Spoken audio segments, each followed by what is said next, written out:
Welcome back, guys. My name is Chris Patrick, and today we get to bring back an old vehicle that I have finally gotten the opportunity to do some racing with. So let's go racing, guys. Turn Marshall here forward. Turn Marshall forward. Thank you. Okay, keep it rolling, guys.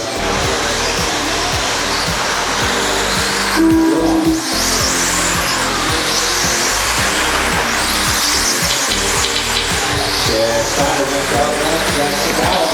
He's in second place car. You're on, he's up in the...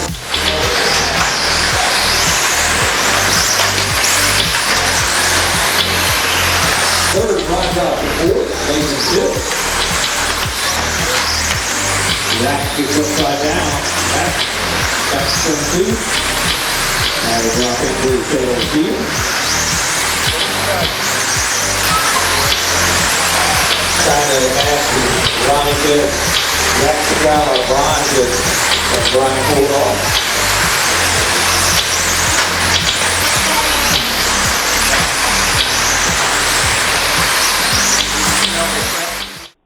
So today is the first opportunity that we've had to take our vehicle since we have built this and actually get the chance to race it off-road on dirt oval like I had originally anticipated and designed this build.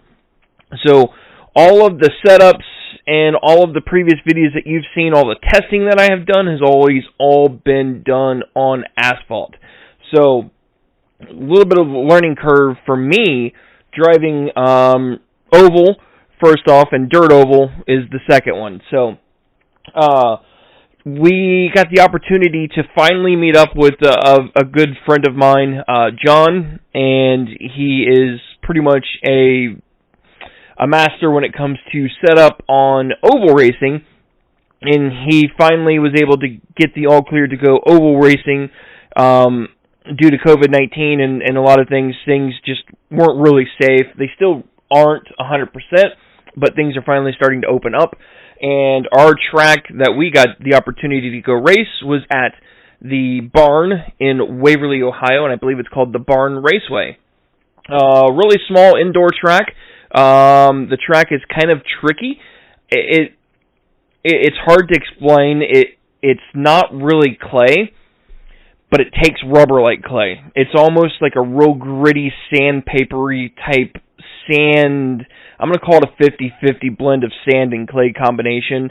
I was warned by some locals that the track takes a lot of rubber from the beginning of the race towards the mains. So if you're loose in your qualifying rounds, which they do 2 heats of qualifying and then they go straight into your mains, then odds are your vehicle will probably come around to you. So that's something else that you have to learn is how much does that track change on you during your qualifying rounds and your mains. So I'm not going to ramble too much with this one, so let's go ahead and jump right into round number 1 of qualifying, and then when I bring you guys back, we're going to take this body off and take a look. Ronnie Pitt's on the pole. Butch Polly is second. Mike Briggs third. Chris Patrick is fourth. All right, let's roll.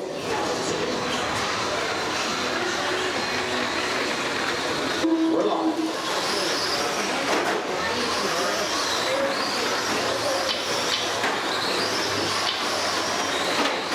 Ronnie Pitt out front. Number 65. Followed by Butch in number 27, Rick Carr. Chris has moved up into third into number 94. And Mike brings up the rear, number 86. Now Ronnie's on 55.403.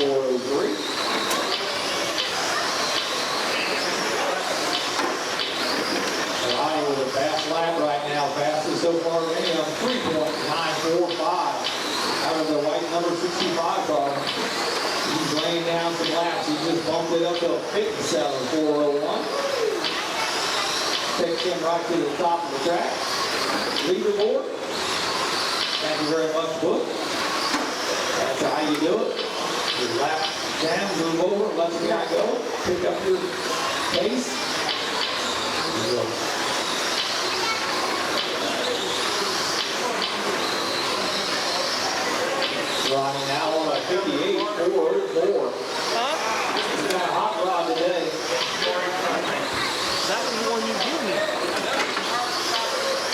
battery in it. He gives everybody something to shoot for right now. He can hang on to it. He is white number 65. He has a lap on the field. Thank you very much. He's a roller, man. Taking no prisoners. He is a concrete worker, so he can't let that concrete dry. I'll do the, and then I'll... Watch the front shoot. Watch the corner.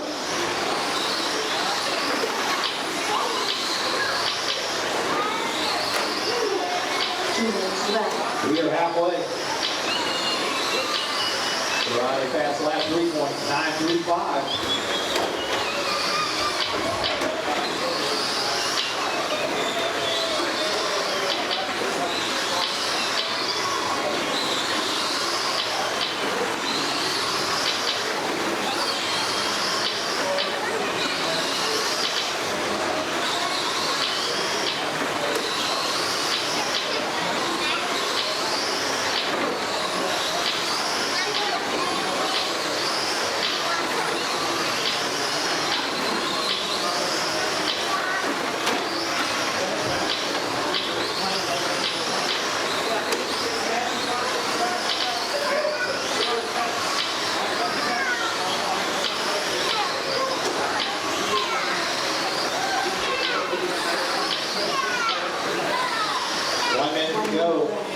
Still on a 58.403. Butch on a 52, Chris on a 52, and Mike on a 43.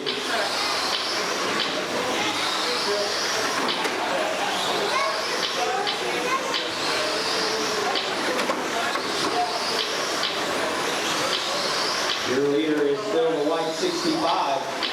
Thank you, Mike. Right now, the race is for second between Butch and Chris.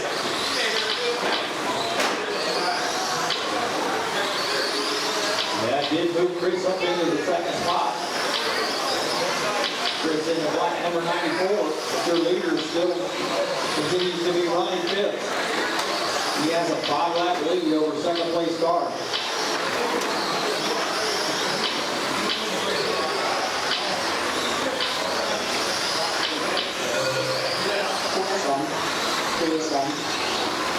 That's it. Ronnie Phipps wins that 58.404. That moved him to the top of the board right now.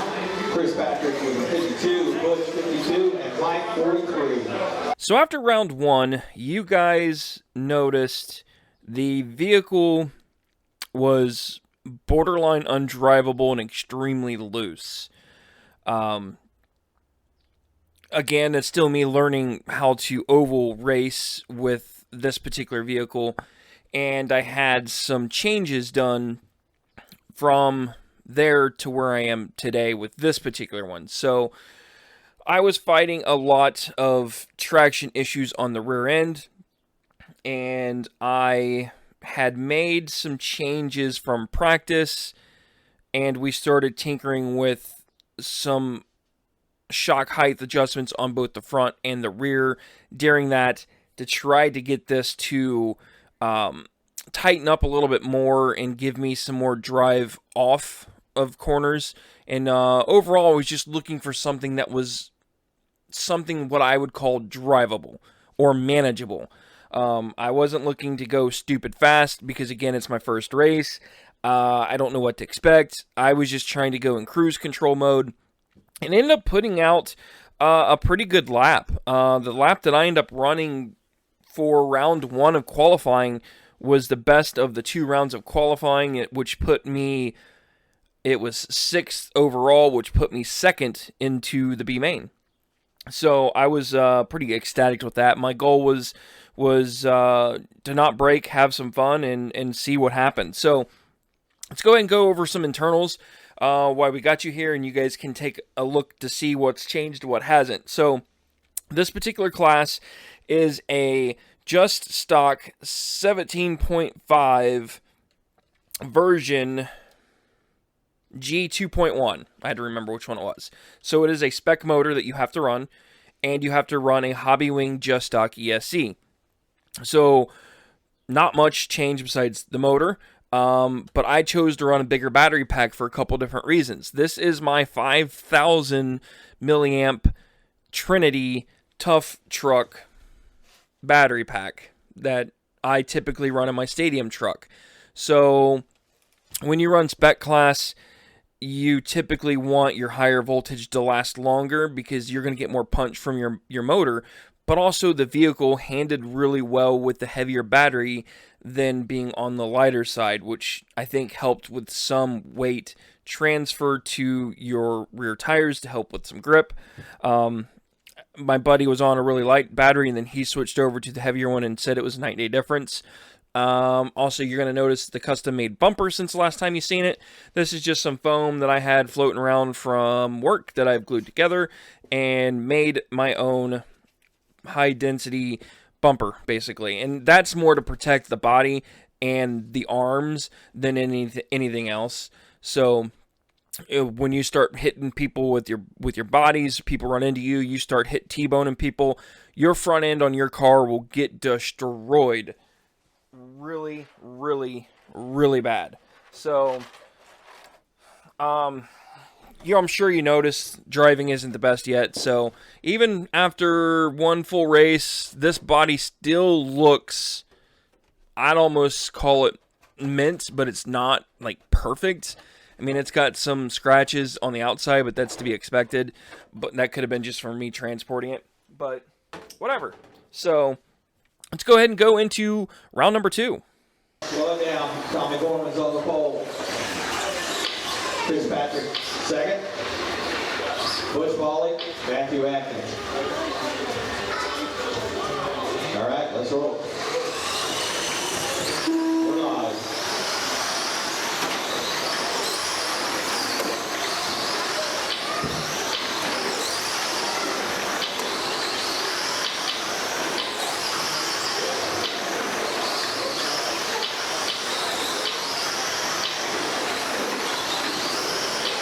Tommy Gorman out front, Chris Patrick with follow Matthew Atkins. Your leader is the blue, number 26.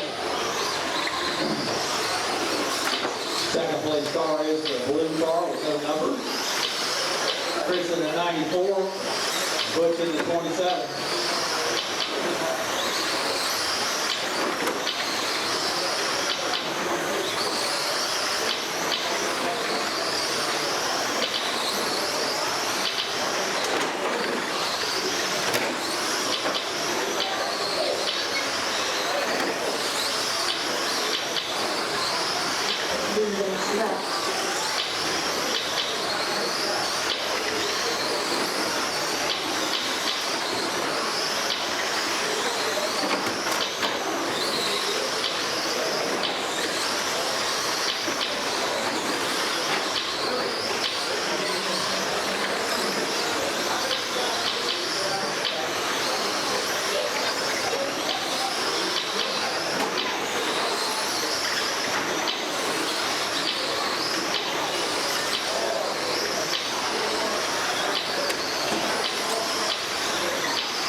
Still got Tommy out front. Tommy's on a 56.401, and right now we'll move him up to the third spot on the grid. That is your leader. He does have a lap lead on the rest of the field. So keep that in mind.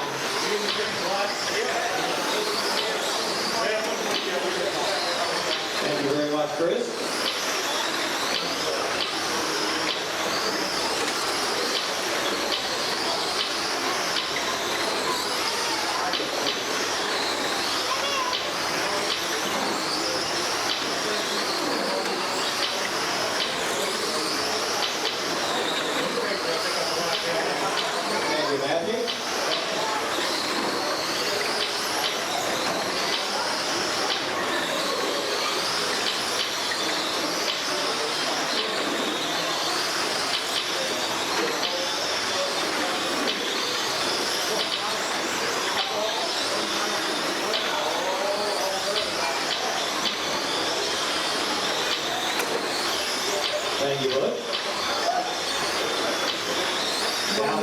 a minute. Tommy Gorman still on a 56-4 flat. Matthew Atkins on a 53. Chris on a 52. Butch on a 51.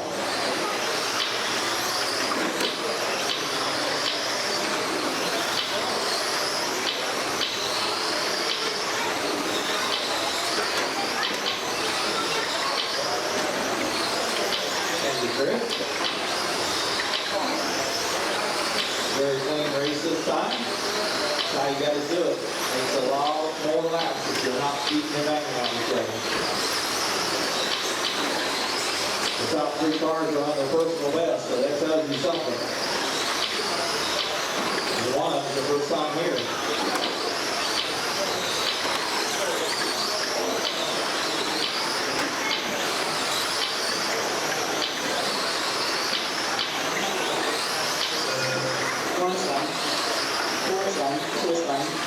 And that's it. Tommy Gorman wins that 56-4 black. Matthew Atkins 53-402. Chris Patrick 53-402. Butch Pollock 52-404. So coming out of round 2, still fighting loose. So at this point, I think I was 1 lap slower than I was in round 1. And going into the B main, I knew I had to do something.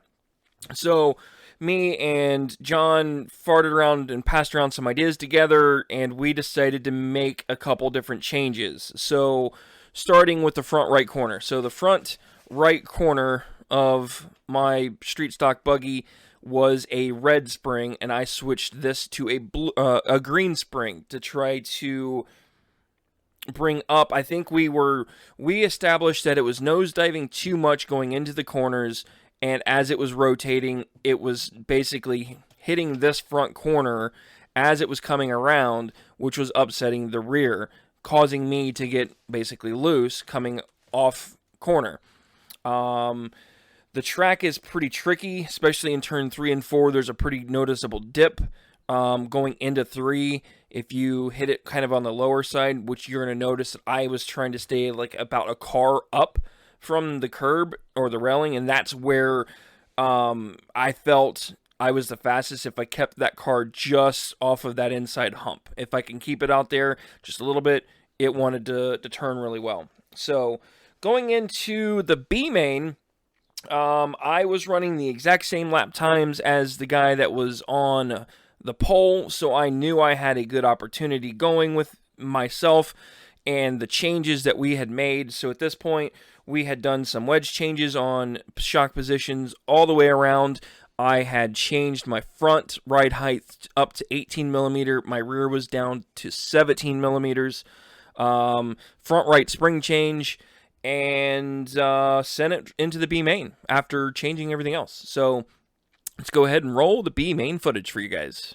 All right, let's roll. We're live.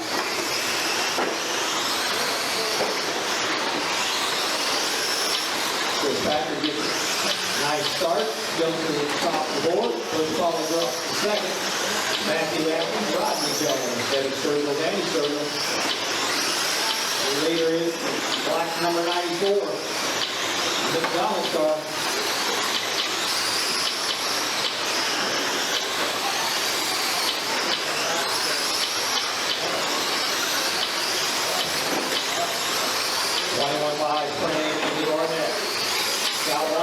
Upside down, clear.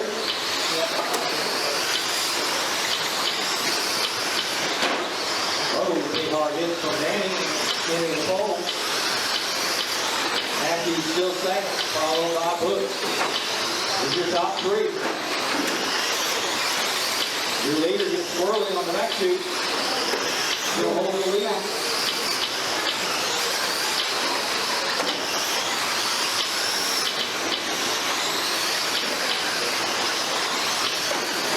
Your leader is the black 94.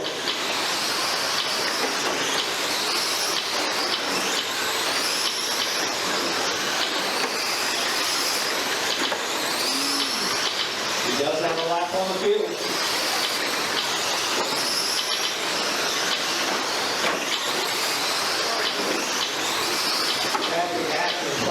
circle, Jones in circle.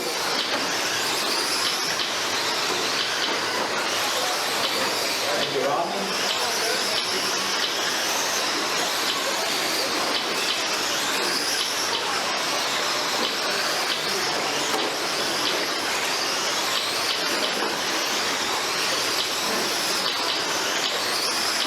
Watch the corner, go high and two, far upside down, clear. We are halfway.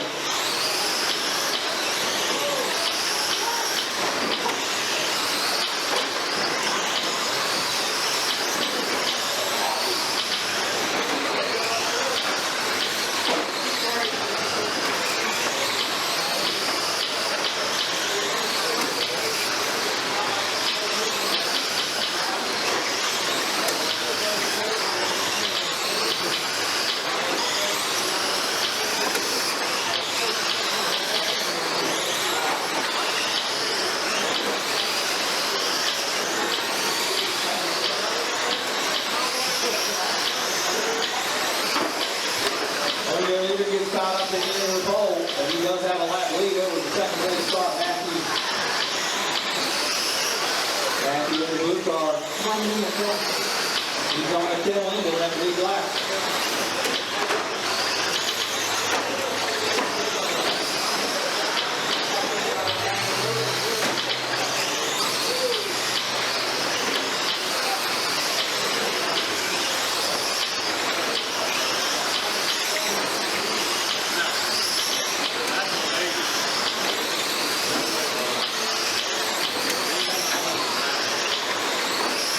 Seconds for the McDonald car.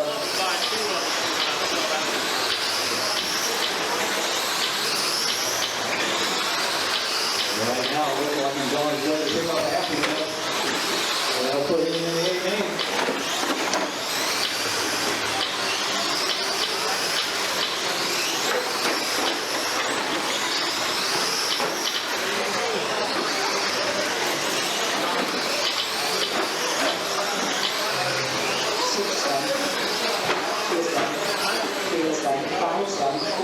Wait for Matthew. That's it. Here's Patrick moves into the A main. Set up place. So after the B main, you're going to notice I had a pretty manageable vehicle that I felt drove really, really well and ended up taking the pole position. So P1 in the B main. So I was stupid ecstatic about that and was able to get and play the bump game into the A main. So we kind of had that discussion. So I thought he was joking when he told me he made a wedge change, but he ended up cranking down on my right rear 3 turns to get my car a little bit more settled because it was still edgy on the loose side. I know that you want it loose. Loose is fast, and if you're pushing, you're scrubbing speed per se. But if it's not manageable for you to drive it, then it doesn't matter how loose it is. If you can't drive it because it's too loose, you're never going to win. So I came back to the pits, and he told me that he made a chassis change on it, and I thought he was joking, but he clearly wasn't, because he did tell me he made a change on that back right corner after the A main. So going into the A, let's go ahead and roll our footage that we have for the A main for you guys to come along. And the A main is a 100-lap event. That's why they call it the World 100. And yeah, so I think it's about 7.5, 8 minutes long. So let's go ahead and roll the A main footage. Slow, run them around one time, Josh, real slow. Everybody real slow, and then we'll get going. Pretty loud, pretty loud, pretty loud. Now your lap bomber ain't me.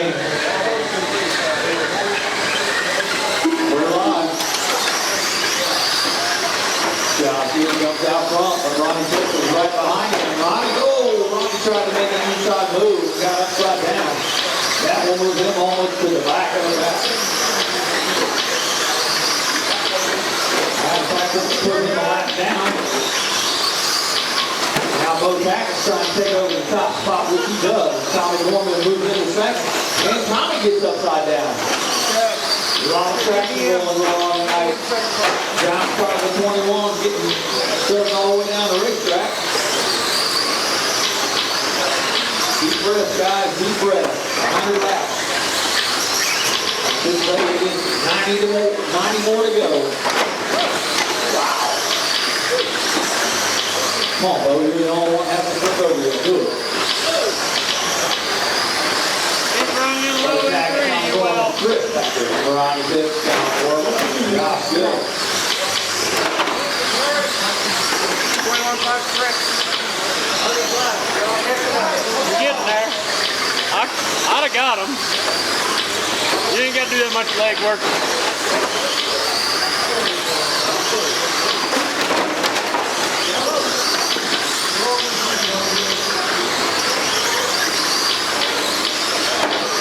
The second place car gets on the end of the board.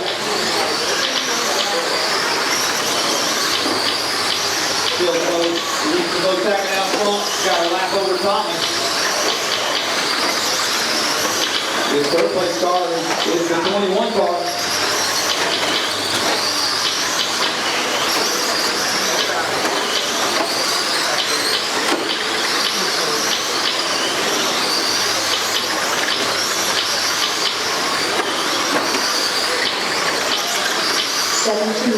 Left.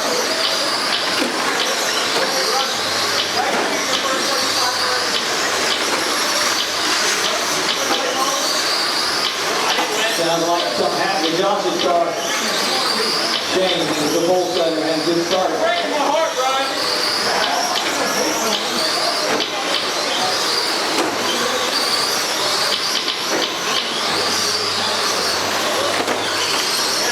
$65 to go. Still Bo, Thomas, Ronnie, Josh, Chris, and Josh. Got one upside down. That was the second place start. Doesn't take long, man.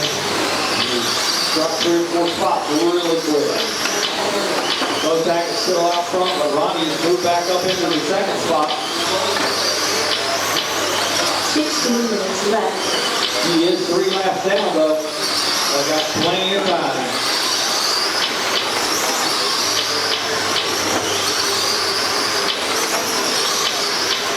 Watch the back shoot, they had one sideways. That was your leader.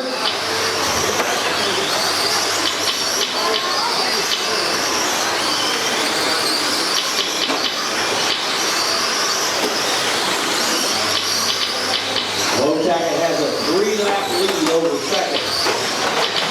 The second place car is the 65. Third place car is Chris, which is on the same lap as second place. That's the only other close battle.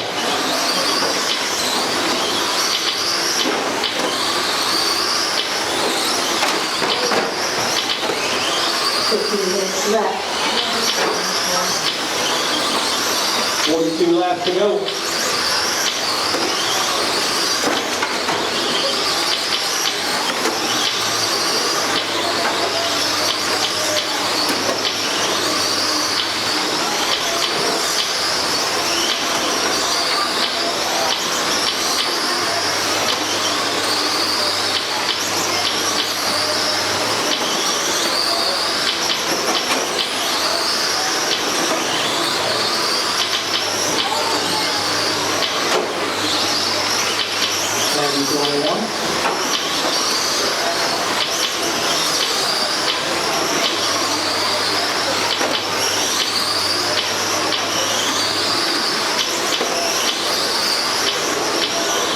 To go.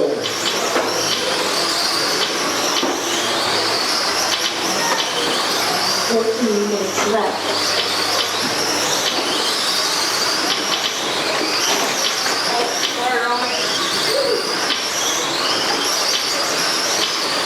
That did move Chris up into the second spot. Drop Ronnie back to third. Ronnie's up on his lid.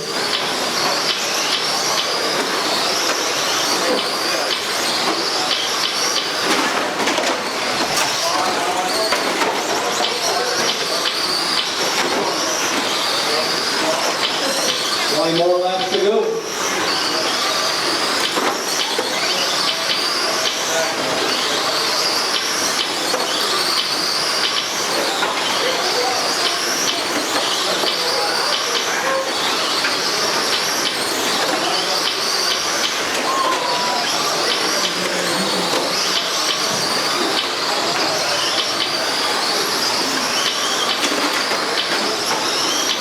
Minutes left.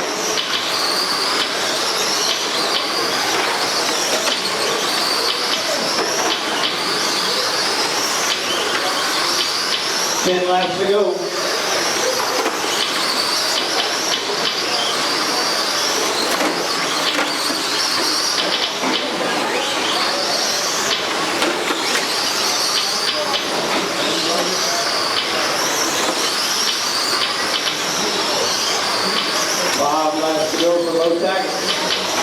Does have a 5-lap lead.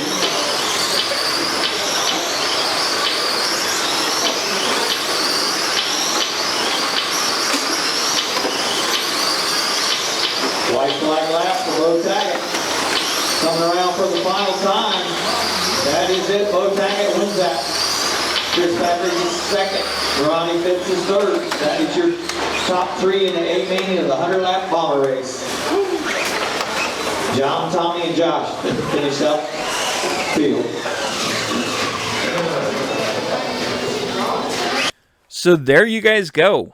You notice that the vehicle was hands down probably the best RC vehicle that I've had the opportunity to even race was in that A-Main. I felt like I could put it just about anywhere on that track and it was going to stick, and it turned, and it had the speed that it needed to do. Me as a driver still had a little bit to learn, and I was perfectly fine with that. I'm tickled to death, and I can't explain that enough, that I'm able to get a second place podium finish in the bomber class at the Barn Raceway in Waverly, Ohio, on my first ever attempt. I'm like stupid ecstatic. So this trophy lives underneath, or let me rephrase it, plaque, is underneath my monitor. And I'm sure if you paid enough attention to the intro, this was already hanging up there before you guys even seen it. So, the changes with the wedge, hands down, made it a lot more drivable. Just that little change made it that much better. The track took a lot more rubber from the B main to the A main, which I think had a lot to do with it as well. Nothing got hot, and the extra 100 laps, that battery, I guarantee, made a huge difference compared to what some of the other guys are running. My fastest lap time was ran on lap 65 or 66, if my memory was correct. I don't have the exact lap time off the top of my head, but it was the fastest lap that anybody had ran during that race that finished. The guy that ended up wrecking and putting himself out had beat me by, I think it was 0.02 of a second on a fastest lap. So the leader was just very, I don't want to say lucky, because he's just a very skilled driver and he knows how to do it, but he was able to dodge a lot of the wrecks and keep his nose clean, and that's why I finished second instead of first, basically, is he was able to keep his car consistent, and his lap time showed it. I think he had 3 bad laps. When I mean bad laps, with that small of a track, you wreck and you have to get marshaled, that's a minimum of 1 lap that you're going down. So I think he had 3, maybe 4 bad laps. I think I had 8, according to the times. 8 or 9. And that's pretty much the difference. I was 5 laps behind. So if I had 9 bad times, and if I take those 5 wrecks out, that would put me 1 lap behind. And if you notice, towards the end of the race, once I finally got refocused, because I knew it was a long race, 100 laps on a small track like that, things are going to happen. But around lap, I'm going to say 30, 35 is when I realized that I need to put my head down, and I just got to focus on me and make laps and go fast. And the car was able to do everything that I needed it to do. and I was super, super happy. So shock oils still are the same. They're still 40 weight. They're still yellow, green, green, yellow when it comes to springs. I'm running 18 millimeter ride height on the front, 17 on the rear. Other than that, this is pretty much a factory B6.1. Yeah, it's a B6 that I converted to a 6.1. It's not rocket science. I still have the longer Ackerman arm on the left side to help pull it whenever it goes to turn left, and you can kind of see that in some of the videos, especially if you watch around turn 1 and 2. My front left looks like it's turning a lot more than my front right does, and like I told you, it's kind of to help anchor it, and it sits there and bounces a little bit. That's how I wanted it. But yeah, I owe a lot of people a thank you for getting this. So first one, John, thank you very much for being a friend and hanging with me for the last good year now of chatting on Facebook and going racing with you, and I look forward to doing a lot more. Also, the owners at the barn, I look forward to that as well, because without them, there's not a whole lot of local oval racing anywhere. So that is something that I feel that I enjoy a lot, is oval racing. It's its own unique animal compared to off-road. Don't get me wrong, I still love off-road racing. But yeah, and this is the resting place of that second place trophy. Some things to come. I've got some footage from off-road stock nationals that I may or may not post. I don't know yet. Got some vintage RC. I'm sure you've seen it in the intro. That is another RC10T that I've got that I've picked up. The drag car is no longer a drag car. That is a future build video. And yeah, I mean, the body's still there. That's a spoiler alert. DR10 coming for that. This is getting converted to a Sportsman's Modified, is what that's going to be. So, with that, we're going to wrap this video up. Thank you guys for watching, and hopefully you have a wonderful and fantastic day. Don't forget to hit that like, comment down below on how you think my driving was for oval for the very, very first time ever on a dirt track oval. It's been 2003, 4. It's been about 17 years since I've made laps, timed laps on an oval track. So it's been a while. Warmer season starting to come around, so I may start tinkering with my boat some more. So you may see some boat video coming up in the next couple months. Can't wait for those either. And with that, like I said, I'm rambling.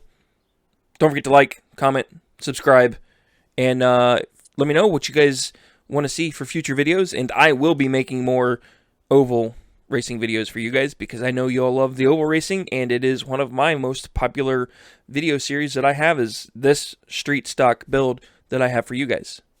Later, guys.